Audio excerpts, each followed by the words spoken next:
മിശിഹായിൽ അനുഗ്രഹീതരായവരെ, ദിവ്യകാരുണ്യ ഈശോ ഈ ദിവസം നിങ്ങളെല്ലാവരെയും സഹായിക്കുകയും സംരക്ഷിക്കുകയും അനുഗ്രഹിക്കുകയും ചെയ്യട്ടെ എന്ന് പ്രത്യേകമായിട്ട് പ്രാർത്ഥിക്കുകയാണ്. പുതിയ ഒരു മാസത്തിലേക്ക് നമ്മൾ പ്രവേശിക്കുമ്പോൾ ഈ മാസത്തിൽ കർത്താവ് നിങ്ങളെ ഓരോരുത്തരെയും അനുഗ്രഹിക്കട്ടെ, കർത്താവിന്റെ കൃപ നിങ്ങളുടെ കൂടെ ഉണ്ടായിരിക്കട്ടെ എന്ന് പ്രത്യേകമായിട്ട് പ്രാർത്ഥിക്കുകയാണ്.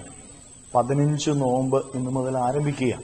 പരിശുദ്ധ അമ്മയുടെ സ്വർഗാരോപണ തിരുനാളിന് ഒരുക്കമായിട്ടുള്ള ദിവസങ്ങളാണ് ഇനിയുള്ള ദിവസങ്ങൾ. നന്നായിട്ട് നോമ്പെടുത്ത് പ്രാർത്ഥിച്ച് പരിശുദ്ധ അമ്മയുടെ സ്വർഗാരോപണ തിരുനാൾ കൊണ്ടാടുവാനായിട്ട് നമുക്ക് ഓരോരുത്തർക്കും സാധിക്കട്ടെ. ഇന്ന് നമ്മൾ ധ്യാനിക്കുന്ന വചനഭാഗം വിശുദ്ധ ലൂക്കായുടെ സുവിശേഷത്തിന്റെ 12-ാമത്തെ അധ്യായത്തിന്റെ 4 മുതൽ 12 വരെയുള്ള തിരുവചന ഭാഗങ്ങളാണ്. 4-ാമത്തെ വചനത്തില് ഈശോനാഥൻ പഠിപ്പിക്കുകയാണ്, എന്റെ സ്നേഹിതരെ, ഞാൻ നിങ്ങളോട് പറയുന്നു, ശരീരത്തെ കൊല്ലുന്നതിൽ കവിഞ്ഞ് ഒന്നും ചെയ്യാൻ കഴിയാത്തവരെ നിങ്ങൾ ഭയപ്പെടേണ്ട. ഈശോനാഥൻ തന്റെ മുമ്പിൽ നിൽക്കുന്നവരെ അഭിസംബോധന ചെയ്യുന്നത് എന്റെ സ്നേഹിതരെ എന്നാ, എന്റെ പ്രിയപ്പെട്ടവരെ എന്നാ. നമ്മൾ ഓരോരുത്തരും ഈശോയ്ക്ക് പ്രിയപ്പെട്ടവരാണെന്നുള്ള ബോധ്യം നമ്മുടെ ഉള്ളില് എപ്പോഴും ഉണ്ടായിരിക്കട്ടെ. ഞാൻ ഈശോയ്ക്ക് പ്രിയപ്പെട്ടവനാ, ഞാൻ ഈശോയ്ക്ക് പ്രിയപ്പെട്ടവളാ. ആർക്കും വേണ്ടെങ്കിലും ഈശോയ്ക്ക് ഞാൻ പ്രിയപ്പെട്ടതാണെന്നുള്ള ബോധ്യം ഉണ്ടാവണം. പലരുടെയും ജീവിതത്തിന്റെ വലിയ പ്രശ്നം എന്നെ ആർക്കും വേണ്ട. അതുകൊണ്ട് പല വഴികളിലേക്ക് ഇറങ്ങിപ്പോകുന്ന മക്കളുണ്ട്, വേണ്ടാത്ത ബന്ധങ്ങളിലേക്ക് പോകുന്നവരുണ്ട്. എന്റെ അപ്പനെ എനിക്ക് വേണ്ട, എന്റെ അമ്മയ്ക്ക് എന്നെ വേണ്ട, എന്റെ സഹോദരങ്ങൾക്ക് എന്നെ വേണ്ട, ആർക്കും എന്നെ വേണ്ട. പ്രിയപ്പെട്ടവരെ, ഓർക്കണം, ആർക്കും നിന്നെ ഈ ഭൂമിയിൽ വേണ്ടെങ്കിൽ ഈശോയ്ക്ക് നിന്നെ വേണം. ആ ബോധ്യം ഉണ്ടാവണം. ഈ ഭൂമിയിൽ ആർക്കും വേണ്ടെന്ന് പറഞ്ഞ് ഏതെങ്കിലും ബന്ധങ്ങളിലേക്കും ഏതെങ്കിലും വഴികളിലേക്കും ഇറങ്ങിത്തിരിച്ച് ജീവിതം നശിക്കേണ്ട ഒരു വ്യക്തിയല്ല നീ എന്നുള്ള ചിന്ത നിന്റെ ഉള്ളിലുണ്ടായിരിക്കട്ടെ. നീ ഈശോയ്ക്ക് പ്രിയപ്പെട്ടവനാണ്, പ്രിയപ്പെട്ടവളാ. വീണ്ടും ഈശോ പറയാണ്, ശരീരത്തെ കൊല്ലുന്നതിൽ കവിഞ്ഞൊന്നും ചെയ്യാൻ കഴിയാത്തവരെ നിങ്ങൾ ഭയപ്പെടേണ്ട. നമ്മൾ ആരെയും ഭയപ്പെടേണ്ട കാര്യമില്ല. ഞാൻ നിന്റെ കൂടെയുണ്ടെന്നല്ലേ നമ്മുടെ ദൈവം നമ്മോട് പറയുന്നത്. നമ്മൾ ആരെയും ഭയപ്പെടേണ്ട. ഈശോ പഠിപ്പിക്കുന്നത് അങ്ങനെയാ. നമ്മൾ ആരെയും ഭയപ്പെടേണ്ട. നമ്മുടെ കൂടെ ആരുണ്ട്? ഈശോയുണ്ട്. പ്രിയപ്പെട്ടവർ, ക്രിസ്ത്യാനിയുടെ ഏറ്റവും വലിയ ബലം എന്താ? ഈശോ നമ്മുടെ കൂടെയുണ്ടെന്നുള്ളതാണ് നമ്മുടെ ഏറ്റവും വലിയ ബലം.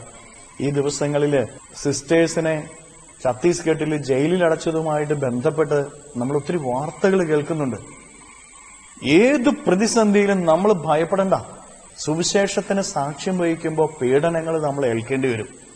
പക്ഷെ നമ്മൾ ഭയപ്പെടരുത്. ഭയപ്പെട്ടാല് നമ്മുടെ ജീവിതം തീർന്നു. നമ്മുടെ ബലം നമ്മുടെ ഈശോയാണ്. നമ്മൾ എവിടെ പോയാലും ഈശോ നമ്മുടെ കൂടെയുണ്ട് എന്ന് നമ്മൾ ഓരോരുത്തരും തിരിച്ചറിയണം. അത് നമ്മൾ മറന്നു പോകരുത്. ഈ ദിവസങ്ങളില് പ്രതികരിക്കണം. മെത്രാന്മാരൊന്നും പ്രതികരിക്കുന്നില്ല. മെത്രാന്മാര് പത്രത്തിലൊരു കുറിപ്പെഴുതുന്നു, അരമനകളിൽ ഇരിക്കുന്നു എന്നൊക്കെ പറഞ്ഞൊരു മന്ത്രി പ്രസംഗിക്കുന്നതൊക്കെ കേൾക്കാനായിട്ട് ഇടയായി. പ്രിയപ്പെട്ട ദൈവമക്കളെ, ക്രൈസ്തവന്റെ ബലം അത് ഈശോയാണ്.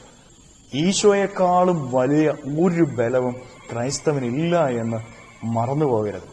നമ്മുടെയൊക്കെ ജീവിതത്തിൽ ഏത് പ്രതിസന്ധികളും പ്രശ്നങ്ങളും ഉണ്ടായാലും ബലമായി ഈശോ നമ്മുടെ കൂടെ ഉണ്ട് എന്ന് തിരിച്ചറിഞ്ഞുകൊള്ളുക. വീണ്ടും തിരുവചനത്തിലേക്ക് കടന്നു വരുമ്പോൾ 6-ാമത്തെ വചനത്തിൽ പറയുകയാണ്, 5 കുരുവികൾ 2 നാണയത്തൊട്ടിന് വിൽക്കപ്പെടുന്നില്ലേ? അവയിൽ ഒന്നുപോലും ദൈവസന്നിധിയിൽ വിസ്മരിക്കപ്പെടുന്നില്ല. നീ ഭയപ്പെടേണ്ടാത്തതിന് വേറൊരു കാരണം കൂടെയുണ്ട്. നീ ദൈവസന്നിധിയിൽ ഓർക്കപ്പെടുന്നവനാണ്.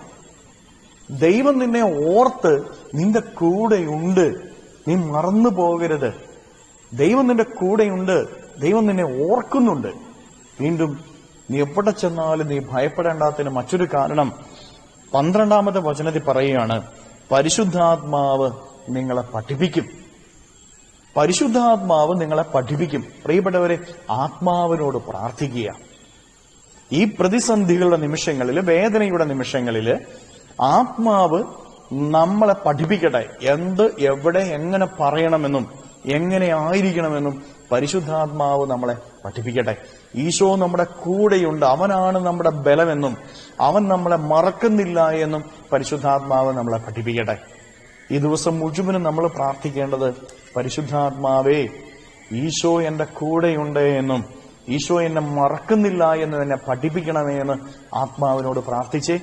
നിന്റെ ജീവിതത്തിൽ ഏത് പ്രതിസന്ധി വന്നാലും ഏത് പ്രശ്നങ്ങൾ വന്നാലും നീ തളരില്ല, തകരാൻ നിന്റെ ദൈവം അനുവദിക്കുകയില്ല. കരങ്ങളെ യാചനയോടെ പിടിച്ച് ഈശോയുടെ സന്നിധിയിൽ നമ്മുടെ ജീവിതത്തെ വിട്ടുകൊടുത്ത് നമുക്ക് സ്തുതിക്കാം. ഹല്ലേലൂയ. ഈശോയെ നന്ദി. Hallelujah, hallelujah, hallelujah, hallelujah, hallelujah, hallelujah. കർത്താവായ ഈശോയെ മക്കളെ ഓരോരുത്തരെയും സമർപ്പിക്കുന്നു. ഇവരെ ഓരോരുത്തരെയും അനുഗ്രഹിക്കണമേ, ആശീർവദിക്കണമേ. ഇവരുടെ ജീവിതങ്ങളിലേക്ക്, ഇവരുടെ അധ്വാനങ്ങളിലേക്ക് അങ്ങ് ഇറങ്ങിച്ചെന്ന് ഇവരെ സംരക്ഷിക്കണമേ, പരിപാലിക്കണമേ. വേദനകളിലൂടെ, പീഡനങ്ങളിലൂടെ, കണ്ണുനീരനുഭവങ്ങളിലൂടെ ഈ മക്കൾ കടന്നുപോകുമ്പോൾ അങ്ങ് കൂടെയുണ്ട് എന്നും അങ്ങ് ഇവരെ ആരെയും വിസ്മരിക്കുന്നില്ല എന്നുള്ള ബോധ്യം നൽകി അനുഗ്രഹിക്കണമേ. പരിശുദ്ധാത്മാവേ, ഈ ബോധ്യത്തിൽ ഇവരെ വളർത്തണമേ. Hallelujah, hallelujah, hallelujah. ഈശോയെ ദിവ്യകാരുണ്യത്താൽ ആശീർവദിക്കുമ്പോൾ ഇവരിൽ നിന്ന്, ഇവരുടെ ഭവനങ്ങളിൽ നിന്ന്, ഇവരുടെ അധ്വാന മേഖലകളിൽ നിന്ന്, ജീവിത വഴികളിൽ നിന്ന് സർവ്വ തിന്മകളും, ബന്ധനങ്ങളും, കെട്ടുകളും, പിശാചിന്റെ ഉപദ്രവങ്ങളും, നാരകീയ ശക്തികളും പൈശാചിക ശക്തികളും നിർവീര്യമായി തീരട്ടെ എന്ന് കേൾപ്പിക്കുന്നു. അന്ധകാര ശക്തികൾ വിട്ടുപോട്ടെ എന്ന് കേൾപ്പിക്കുന്നു. Hallelujah, hallelujah, hallelujah. നിത്യം പിതാവും പുത്രനും പരിശുദ്ധാത്മാവുമായി സർവേശ്വര എന്നേക്കും ആമേൻ.